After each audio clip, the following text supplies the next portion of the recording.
All right. You, Mike.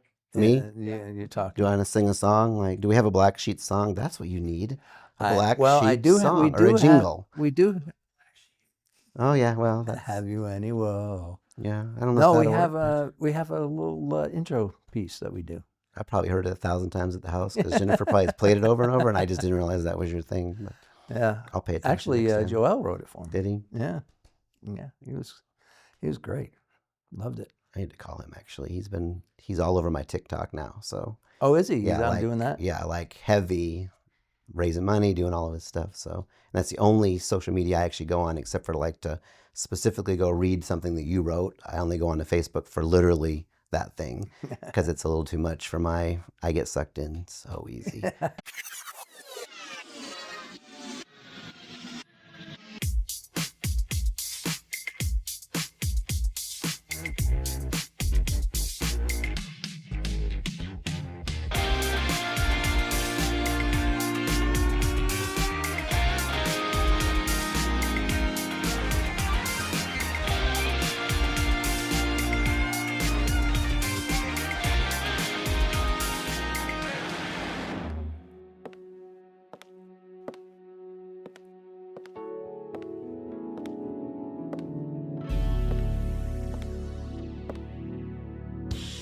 Well, thank you for joining us for another episode of Sidewalk Conversations. I am thrilled to have my guest with me. He's not just an interesting person, he's also a very close personal friend. And so I am excited about introducing him to you in a moment. But before I do, I want to just say thank you to our sponsor. And our sponsor today happens to be my wife, Carol Van Ward. She is a realtor and she works in the Austin area, but she also represents lake properties on Lake LBJ, and she's not only a very skilled person, but she's somebody you'll love working with. So if you are looking to buy a home or sell a home, give Carol Van Ward a call, and we'll put her number in the notes. All right, I want to thank you, Mike, for joining us. This is Mike Orenstein, a good friend of mine. Thank you for being here. Yeah, thank you for having me. I'm excited. Good. Yeah, we've been talking about this for a while. I think we've tried to do this a couple We times. have, and I may or may not have canceled a couple times. The traveling So- guy. Yes, but hey, we're here now, and Yeah. I'm excited. So Good. Well, thank you. So I have a little pattern that I tend to do with my guests, and that is I like to start kind of early on in their journey, like where they were born, raised, kind of some early influences. So tell us a little bit of how your story started. yeah, so my story is, I mean, it's not unique. A lot of people have it, but most of my friends don't have kind of the same journey. My dad was military. Real quick, my parents got divorced. My stepdad was military. So I was born in California, but real quickly we traveled to Japan and Alabama and all over the United States. Oh, wow. And so the travel was interesting. I'm not sure I think when I started having kids, I realized I wanted them to be in a more stable environment for Yeah. like friends wise. Yeah. But I will say it gave me some really cool experiences that I didn't get. In Alabama, I was one of 2 white males in my school, which gives you a view inside the world that most people don't get to have on Right. being a genuine minority. So I got to some cool things. In Japan, I got to meet some family friends of mine that still live in Houston that are my closest friends. And so I've known them my whole life. So there's Wow. been some good experiences. You stay in from touch with those guys? Yeah, actually, I'll talk more about that in one of your later questions. But yeah, I'm actually going to go out and see them. Unfortunately, one of them actually has stage 4 cancer. Oh, wow. And we just found out 2 weeks ago. So we're going to go see Chris, and he's in Houston now. So then we'll go across and see her right after, as soon as I get back from my trip. So yeah, but yes, they're good friends of mine. Their daughter and I, we all lived together years ago when my family was struggling. So it's a very interesting story, and it all stemmed from us traveling around the world in the military. So Wow. Cool. yeah. So you already mentioned kind of a little bit about it, how that's kind of giving you an appreciation for longtime friends, and you tried to provide that for your own kids. But what are some of the other things that you drew out of your growing up experience that you can see as a thread in your life right now?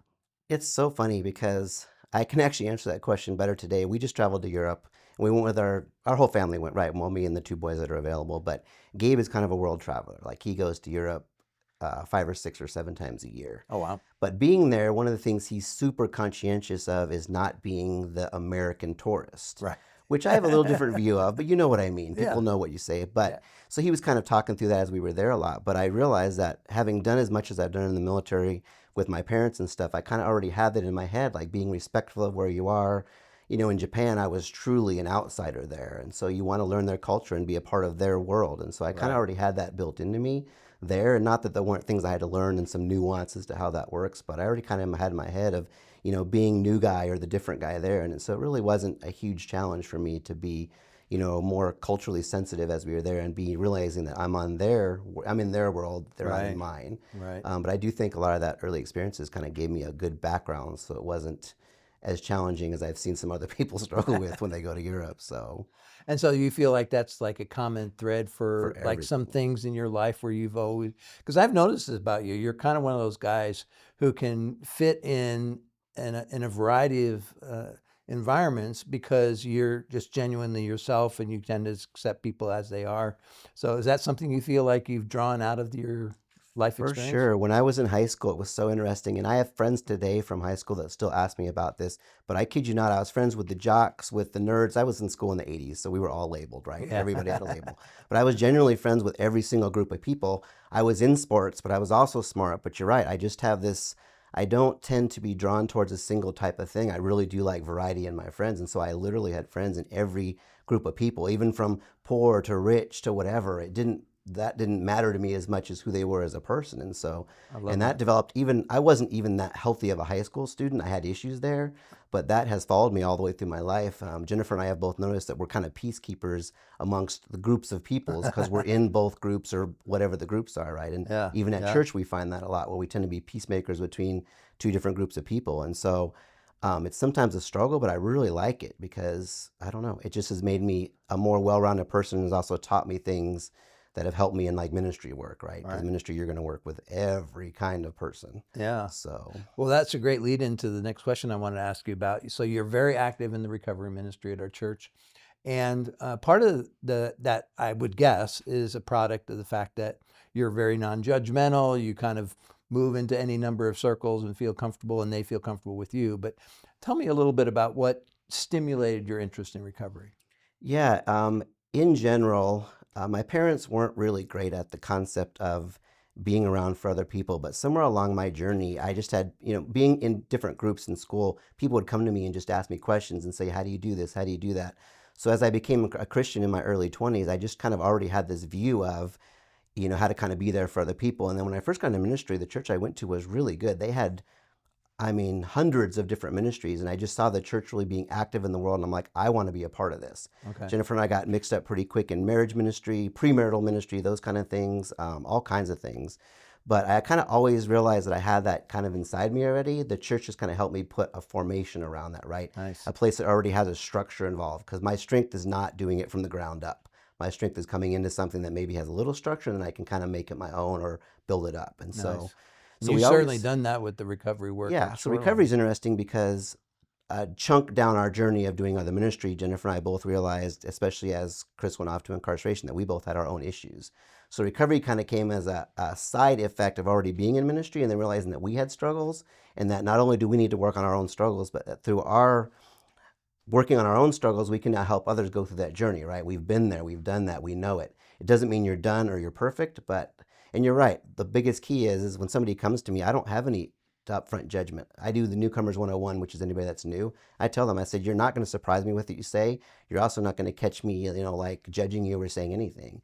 Most likely I've made the same mistake as you and probably more, to be honest, because I was a champion in that area. And that's not a good thing, but it really does help to know Yeah. that and to have that inside of you. So yeah, our own recovery journeys have helped us be better leaders and pastors of recovery at the church. So Well, and I think that's what makes for a good recovery leader, right? If you're trying to like if you come from a perspective like I got this figured out, and if you come to me, I will give you the right answers. That's just not going to work. But if you say like I'm a fellow struggler, I'm working through my crap, and I'm going to do my best to do the work I need to do. But hey, let's walk together. I think that's at the heart of yeah, recovery, right? when I very first started working with the recovery program, sober recovery at Shoreline, one of the things that was one of my biggest struggles was that's what was happening a little bit. They were just bringing in people from other ministries to help fill leadership positions. And I was the first person to come in and be like, we can't do this. It doesn't fit well. Because you're right. We have when we first stand up and speak at sober recovery, we say our thing and we say, I am a beloved believer in Jesus Christ, our Lord and Savior. I struggle with this and my name is this, right? Your identity and your struggle are two different things. But having a background and understanding of it and working through it yourself is really the only. Authenticity is the critical part of recovery. There's no way around it. You cannot Yeah. fake it. Yeah. You cannot be there for somebody if you just have literally no concept or background of it. You can be empathetic and you can be in their corner, but to really do the journey, you have got to have gone through some of it yourself. Absolutely. All right, so that leads me to a more sensitive question. Your own journey has included a challenge with pornography, which in our day just seems to be so prolific and it's so pervasive. One click away, and you can see whatever you want to see.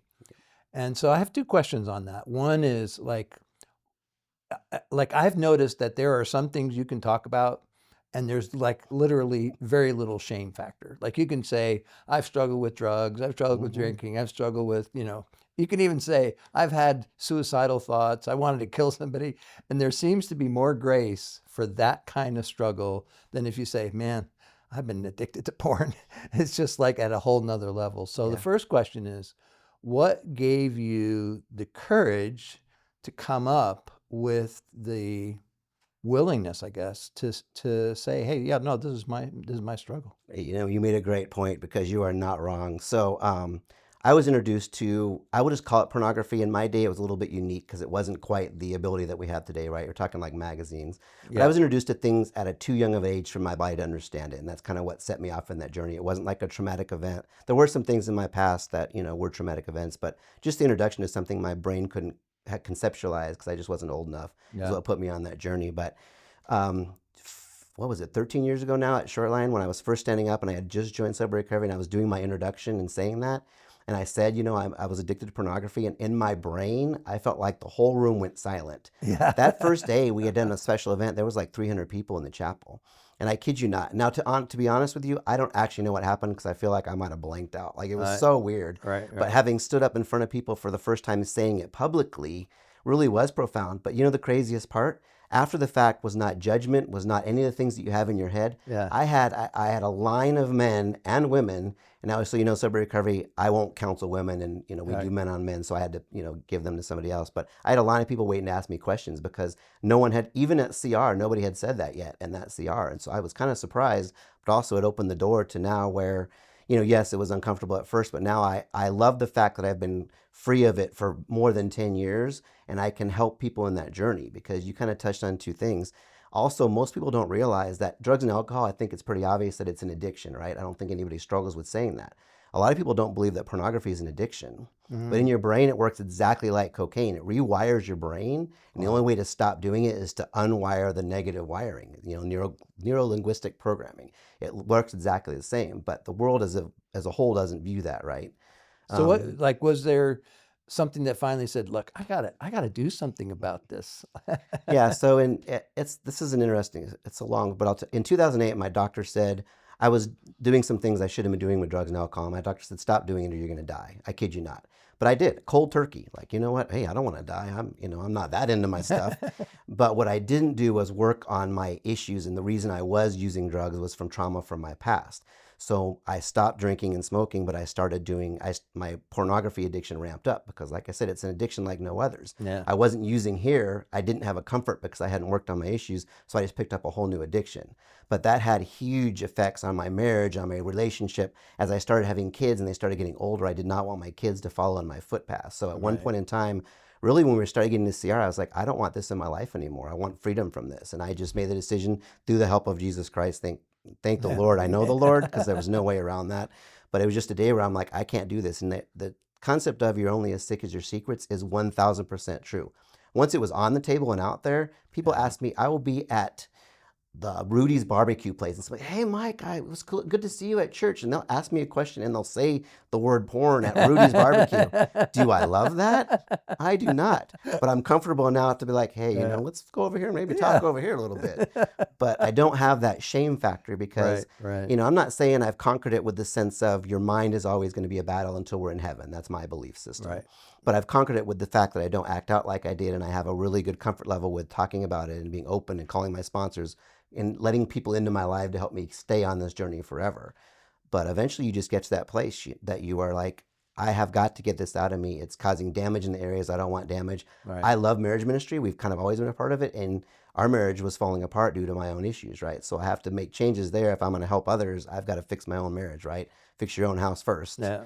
And So when you talk about it like an addiction and you're dealing with it, do you find yourself saying, okay, a lot of the principles, like the 12 steps and so on, are applicable in this area as well as in other quote unquote more typical addictions? 100%. I mean, really, step one, denial is the critical part. Once you realize, even if you're not convinced it's a quote addiction, just knowing that you have a situation that's causing you to be a way that you don't want to be or it's having impact in your life, that's a huge step. Usually, once you can get over that hump, you can be like, okay, I admit I have an issue, and you're almost always willing to then take the steps to get rid of it. But yeah, the 12 steps, when we do our actual 12-step programs, they cover all addictions. What they're doing is they're working on the root of why you do that. The average person doesn't take up drinking or smoking or pornography for absolutely no reason. That's not usually the case. Yeah. Usually there was some trauma, they were abused as a child or whatever. So you kind of try to backtrack and say, okay, how'd you even get on the path of addiction, whatever your addiction is? And those roots It's are always the obviously same. meeting some need, Absolutely. trying to fill a hole of something. Exactly. Right? And that's the goal, is to backtrack and see, where along the way did something happen, or where did that hole come in? Sometimes I think it's even just having walked away from Jesus. You start filling it with things that aren't God because you've walked away from having him in that place. So yeah. The steps to break the addiction are very similar, but I will tell you, in my experience, I feel like it's harder because, like you said, you can be in your bedroom by yourself. I travel a ton, right? And I have massive accountability when I travel. My computer's locked down. I have a government computer, so it's literally locked down.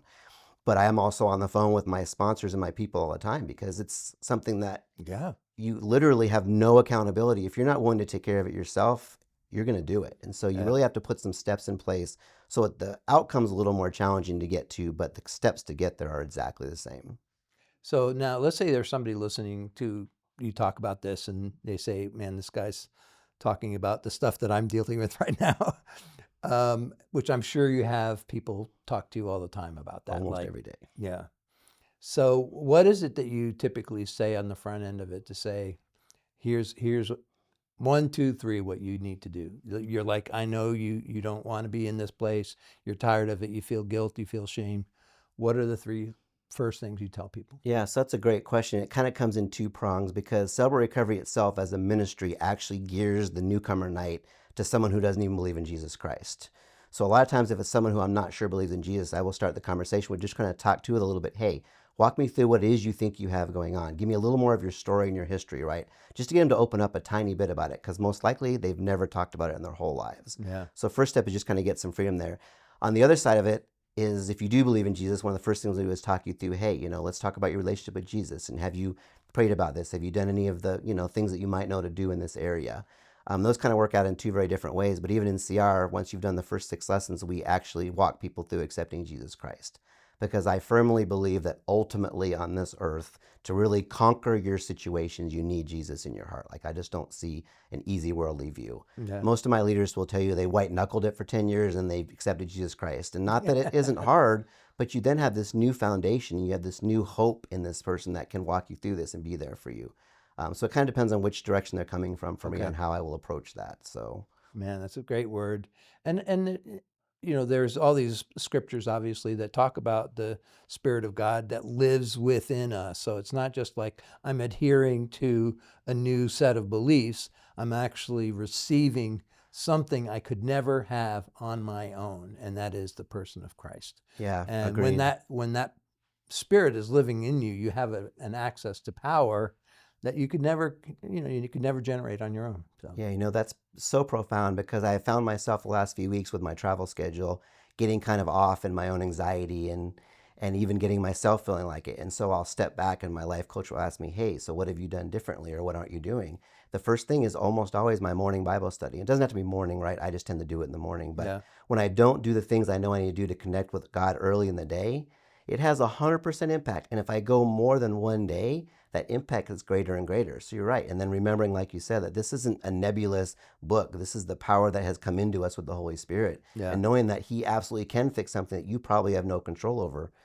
I don't know how people live on this earth without that, because I look at that as my hope. And, the world is a challenging place. And without having that hope, I don't know what my outlook would be without Jesus in my heart. Like it really is a big deal to me and to my family as a whole. Yeah.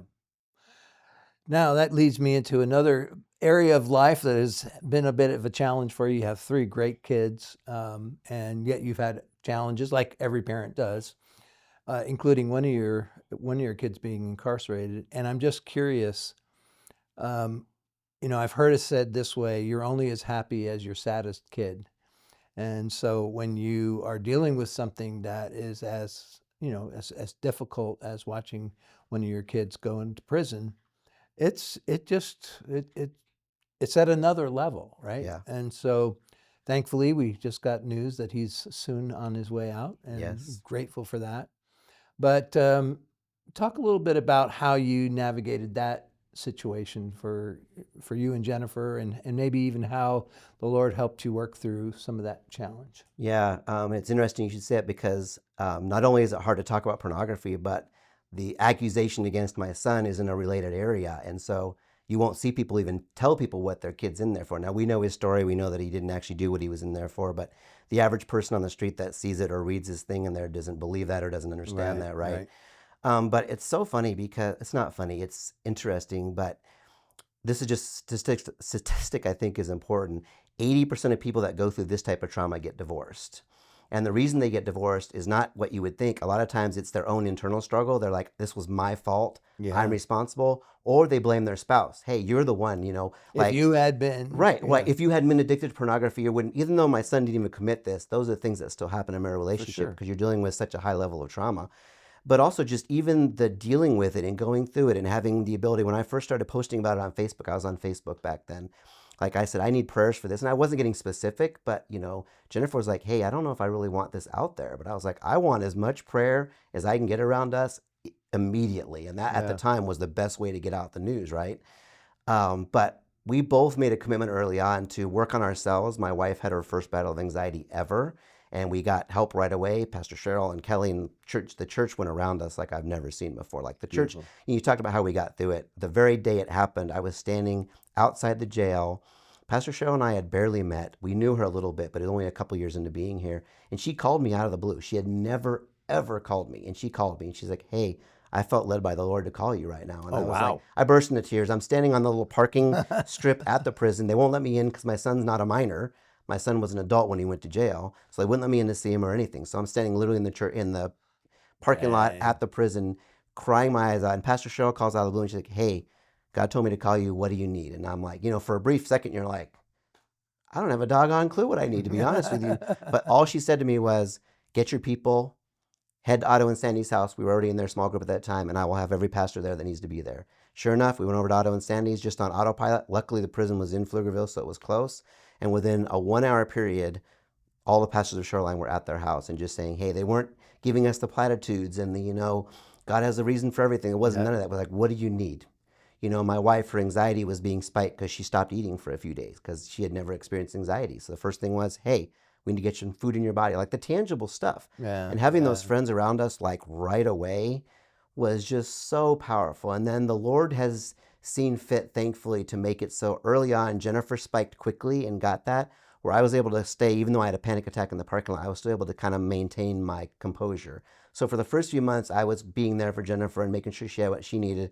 Then at some juncture, she got more healthy and I dropped into the deep end and I went off. But then she was able to help me, right? Because she also then was coming out of hers a little bit and had the power to help me. So at any given time, one of us was just healthy enough to walk through it with the other person. Mm. And I had already been in CR, so I already had a support system. She went to CR that first night. Kelly Mata was speaking that night and she said, hey, I know you're not in CR, but just come. And Jennifer went and she's never left because she found a home there of people that's safe. But I will tell you, having Jesus Christ in our hearts and having people that never once questioned anything about the situation, just said, what do you need, was profound. And it just kept us solid. And then we both made the agreement that we were going to make sure we worked on ourselves and made sure that marriage and our family stayed strong. And Yeah. I will confess that early on, our marriage didn't struggle, but we didn't realize the hit it was having on our remaining children. And so I will, confess some parenting fails early on, which we have since corrected. And as Chris is about to come home, we're navigating how that might look and try to be there better for our children because when you're in crisis yourself, you think you're there for somebody else, but we really realized we weren't. Yeah. But again, people from the church and people around us rallied up and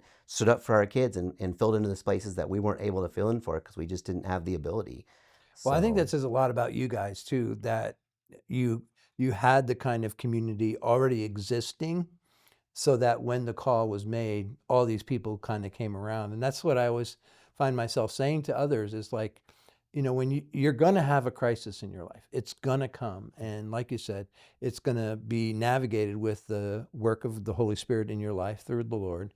But then there's that other component, which is the tangible expression of his love through people. And if you don't have those connections before the crisis comes, you're not going to have the energy or the wherewithal once the crisis hits to try and establish your community. It's like you got to make this investment before you think you need it. that's good. And I think the fact that so many people were willing to come around is a testament to your understanding of that. I think that goes back to your first question, right? With that foundation in church and Jesus Christ, and having realized right away that even our very first group at church when we were young was a premarital group that I was even in with my brother and stepsister and sister-in-law now, right? Who were in Denver. So we kind of built that. We started that journey pretty early, but you're right. We got here pretty quick. Pastor Cheryl, the very first time I ever saw her was like, hey, I need you to be on the parking team and I need you to sit in this row behind. I was on the safety team. I need you to watch Pastor Rob and Laura's row here. And I was like, cool, who are you? Like, maybe we could start with some introductions, but she knew in her heart that I was there to serve. And that was the craziest thing. I love that. Because I'm not sure I had even seen that yet, right? Because I kid you not, it was the first week we'd been in town. But people like her who had this real sensitivity to the Spirit knew right away. And she's like I said, she's still my life coach. Sam and Kelly are still, we're still friends with this entire group of people that were there. Nothing's changed. That's We great. still meet with every single one of them. It's so interesting, and they're all as excited as I am for Chris to finally come home, which again says something. They're truly invested in our lives, and I like that. So when we talk about the church, because you've been mentioning it a number of times, I find myself, and I know we've had enough conversations offline, you have similar feelings, but there are some really wonderful things that you can see in the church, and then there's some stuff that you're like, I don't get that. That seems a little strange to me, or that doesn't make sense to me. So I'm as a ministry leader, as somebody who's been active in the church, I would like you to kind of play out both sides of that. Like when you look at the church in the world today, what are some of the things that make you say, you know what, I'm so glad the church exists? And then we'll get to the other side of like, here are things maybe I'm concerned yeah, I think, and I think people don't really. I think people don't really see what the church does because I don't think they take the time to look. But, even just speaking of Shoreline Church, like we support orphanages all around the world. We do things that nobody else is willing to do. In countries like Haiti, that we both know the government has no infrastructure whatsoever. So the only place doing anything there is the church. And so I see that the ministries like Cyber Recovery only operates in churches. It doesn't exist anywhere else. It's done inside the safe place of a church. So I think ministry-wise, I think churches are doing a really good job of hosting all these things that God has called us to do. And then like Shoreline happens to be a nice big building, right? So we get to host, I don't even know what we have now. We have a ton of small groups because we were blessed with a physical location that's amazing. So I think that in that area, the church is really strong. And I do also believe when you walk in the doors of a church, I think we do a really good job of that early introduction in grace and, hey, welcome in. We don't care where you're from. Let's really talk through this. Let's say, what do you need? What are you here for? How can we help you? I do think that most churches do a really good job at that first line, hey, what can we do for you? And so I think that's powerful. And I have the blessing of being the leader of all the churches in Austin for Cyber Recovery. So I literally go to like 30 different churches. I don't attend them, and I go there to help them with their ministries. I know the pastors there. So I see this play out in almost every church. There's this really good front line of, hey, how can we be there for you? And I think that's powerful. And then it already has an infrastructure for ministry. It's already there. Marriage ministry and whatever you need. Pastors, this week it looked like I was going to be doing a funeral on Saturday, and I got a call from Pastor Sam immediately. Hey, how can I help you? How can I support you with this? And I'm like, man, that's just the most amazing thing ever. Yeah. Because I've done a couple, but it is not my area of expertise. And no disrespect, it's not my favorite thing to do. Yeah. But having that in there and already having a good infrastructure in the church to do things that other people don't do is powerful. Yeah, for sure. All right. Now, on the flip side, what are some of the things that you look at and you go, man, we got to figure that out? Yeah, going back to my early history, I was raised Jewish when I was younger, which, no disrespect, I love my Jewish heritage. It's all over my body in tattoos. But Jewish is very strict and is based on you living out these, 617 rules, right? Then when my mom got remarried to a Catholic, we had a whole nother different set of rules that were based on how you acted and were there, right? And I think the bottom line is when man gets too involved with structure of religion, we lose the point of what Jesus Christ did for us on the cross. Yeah, And so I so feel true. like, and this is just the honest truth, I feel like the Western church had gotten so, I don't know what the right word is, but we let man make the rules over what God would be doing, and we put God in a box. And I think when you start to put God in a box, you forget that he is over everything and has the power to do all things. And Yeah. so I think humans have done things that we shouldn't have, and the Western church is really famous for that. And also, there is a challenge for me in my life. The mixing of money and church is really a challenge. You need the money to run the church. I'm a full believer. We're starting our own nonprofit. I already know right ahead, you need to have that. But I also see where sometimes that becomes the hyper focus. You can see on the news every time all these Yeah. people that are falling, and one of the things they're doing is hiding money or stealing money. And so I think this concept of mixing God with money becomes a challenge. I think it can be done right. We've seen some powerful places use it. We have ministries like this one that do a really good job, but I just think that we've put so much overhead on the church to make it almost like a business that we maybe have lost focus on what we were called to do, which is just So stone true. cold ministry, right? Yeah, yeah. And it does, and it's right, because you feel like, okay, well, if we want to get this thing done, that's going to require resources. And when you can leverage resources, you can do some pretty impressive things. But then, anytime I remember when I was serving as a senior leader in a church, you could almost feel it anytime there was the conversation about the offering. You can feel it in the room. Oh yeah, here we go again. I'm Yes. asking for money. And then all you need is a few reports in the news about people, using it poorly, or benefiting themselves through the Yeah. lavish lifestyles and all that. You kind of go, see, it's you can't trust those guys. So it is a dilemma, Yeah. and I pray regularly for our congregation, but also for the church in general, that we'll kind of sort that out in ways that people will understand the need, and Yeah. that we will be responsible with the gift. So And I think we need to be careful too, because what you said is the truth. I think people they gauge their understanding of church and religion based on the news, and the news is really mostly only going to report when the bad things happen, right? that's so true. There's I don't want to guess, but there's a ton of churches in the U.S. doing really good work on minimal budgets, and they're really being there for people. So as a whole, I really think there's a lot of good. I just don't think that's what you see, because no one wants to report on a church doing the right thing, because that's not newsworthy, right? For me and you, it's newsworthy because it's powerful for me, but it's just not something. So I think, a lot of people that get their concept of church that don't go to church and see nothing but the news, they're just getting such a small viewpoint. And yes, we're humans, so there's epic fails amongst all of us. I Yeah. have failed multiple times in my life. I will continue to fail until I'm in heaven. I already know that. And, I'm not that sad about it anymore, because I have a good infrastructure in place, and, I'm excited about the future. So, That's good. yeah. All right. So I like to ask a last question, which is about, your life mission or vision. And you told me beforehand you actually had a vision statement written. So I'd love for you to share that. Yeah, and I'm going to read this because honestly, my wife wrote it, and it's just much better if I use her exact words. And I will speak on twofold, because I also kind of have a side one of my own life. But our mission statement for our home is, in this house, we use the wisdom given to us by God through his word, and the freedom and recovery gained by the redemptive work of Christ on the cross, to heal the brokenhearted, proclaim liberty for the captives, and open the prison doors for those who are bound. And That sounds familiar. There's like some mission of Jesus in there a somewhere. little bit, right?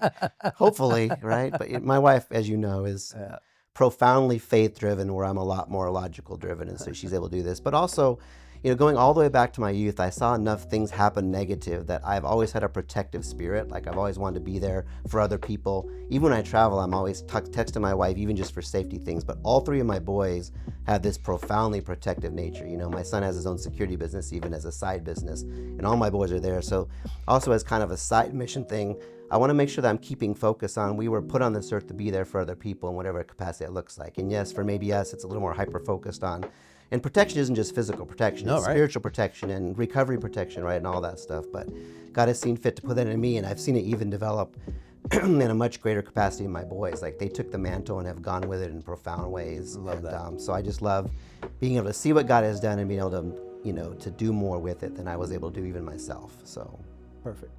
Well, Mike, thank you so much. This has been a great conversation. I appreciate you being with me today. I know you're crazy busy and getting ready to travel again, so for you to take the time out really means a lot. So thank you.